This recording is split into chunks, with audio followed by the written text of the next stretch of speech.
Përshëndetje, si jeni, si e kaloni? Po bëj një shfaqje të vogël të dokumenteve që mundohem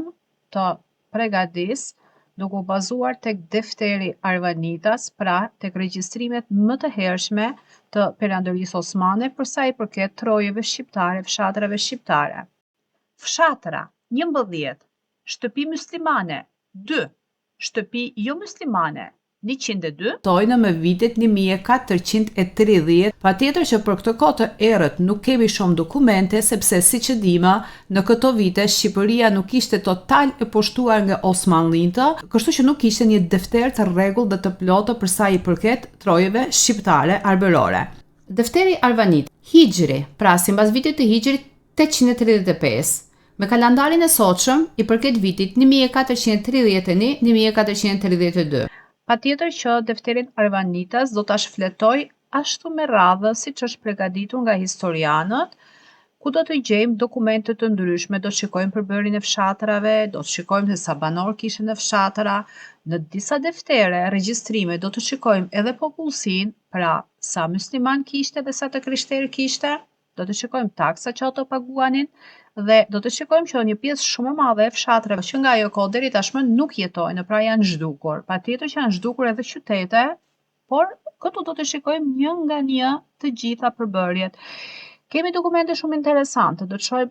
edhe përbërjen e kalave, pra sa punëtor kishin në kala, sa roje kishte kalaja, si paguheshin ata, taksat që paguan të populli, të ardhurat e fshatit, të ardhurat nga si vinin, të ardhurat e derave, të ardhurat e bagëtive, të ardhurat e bujqësisë, të ardhurat e arave, dhe gjithashtu në strukturën e popullsisë do të shikojmë për shembull në një fshat sa familje kishte, sa të krishterë dhe sa muslimane.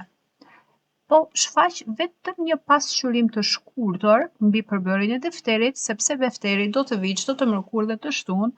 ashtu siç është shkruar nga historianët, nga vetë historianët turk, dhe unë do të mundohem që ta shfaq në shqip që të njohim më mirë gjendjen dhe strukturën e popullsisë shqiptare, duke filluar që nga viti 1431 e deri më vonë, pra deri në përfundim të defterit, që ta kuptojmë më qartë se çfarë do të shikojmë në defterin Arvanitas, po shfaq edhe një faqe thjesht për informim. Këtu shikojmë një faqe përmbledhëse nga defteri Osmani Sanxhakut të Shkodrës, pra Iskenderie, siç quhet në atë kohë, me ndarje sipas nahijeve dhe të ardhurave. Këtu është përkthimi i termave dhe titujve kryesor. Nahia Jupes, Jupë, fshatra 11, shtëpi muslimane 2, shtëpi jo muslimane 102, tokë me pronësi Bashtinë 75, tokë e lirë pa pronar 7, të ardhurat nga Mukata, pra tatim i dhënë me koncesion 2, të ardhura nga Mukata 660, të ardhura nga Mullintë 285, të ardhura nga Bagëtia 367, Bastine të punuara 156, të ardhura nga Drithërat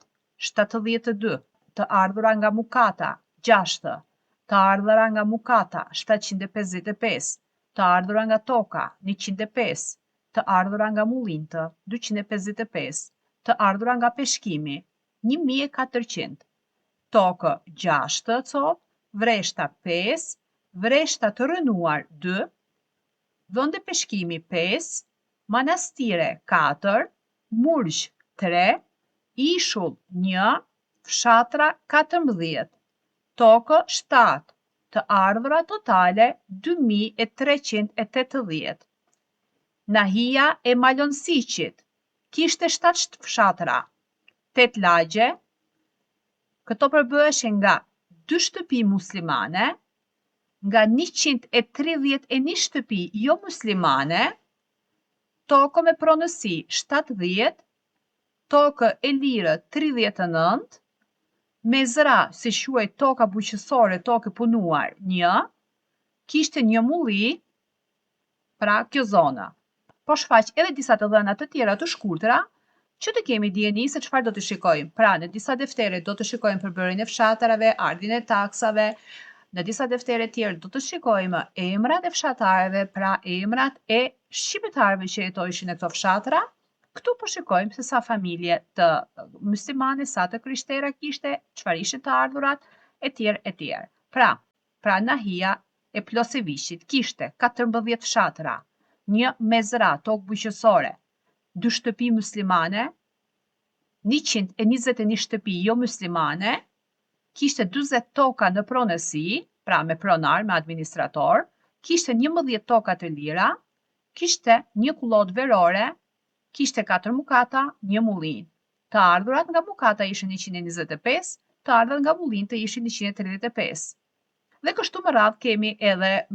këtu vazhdon përsëri Nahia e Qetinës, sa fshatra, sa lagje, sa shtëpi muslimane, sa shtëpi jo muslimane, që këtu në Nahinë e Qetinës kemi 15 fshatra, 57 lagje, 3 toka bujqësore, 11 shtëpi muslimane,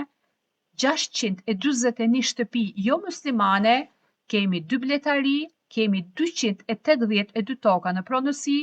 kemi 145 toka të lira, etj, pastaj vazhdon Nahia e Rikës, Nahia e Çernikës